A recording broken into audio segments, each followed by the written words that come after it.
Dear viewers, আপনারা দেখতে পাচ্ছেন যে আমাদের এখানে এক আদর্শ কৃষক, তিনি মাল্টিজিং এবং মিরাকেল গ্রোথ ধানে দেওয়ার জন্য ইউরিয়ার সাথে মিক্স করতেছে। আপনারা দেখতেছেন ইনি ইতিপূর্বেও এটি ব্যবহার করেছেন, আলহামদুলিল্লাহ একটা চমৎকার রেজাল্ট পেয়েছে এবং এখনও ব্যবহার করতেছে, নেক্সট টাইম ব্যবহার করতেছে। এতে মাল্টিজিং আমাদের এবং মিরাকেল গ্রোথ মূলত 25 কাঠা জমিতে 2 কেজি মিরাকেল গ্রোথ এবং 1 কেজি মাল্টিজিং ব্যবহার করতেছে তিনি। তো এটি প্রয়োগ করার জন্য মূলত ইউরিয়া সারের সাথে মিক্স করতেছে এখন।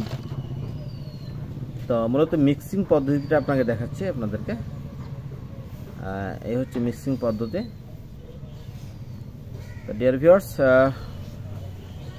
যারা কৃষক আছেন আমার ভিডিওটা দেখবেন, তারা অধিক ফলনের জন্য মিরাকেল গ্রোথ এবং মাল্টিজিং লুমিনিয়াস ওয়ার্ল্ড লিমিটেডের ব্যবহার করেন। আলহামদুলিল্লাহ 10% উৎপাদন বৃদ্ধি পাবে এবং কিছুটা খরচ কমে যায়, 10% প্রায় খরচটা কমে যায়। ডিয়ার ভিউয়ার্স, প্রত্যেকেই ভালো থাকবেন। কৃষকদের জন্য শুভকামনা। আসসালামু আলাইকুম।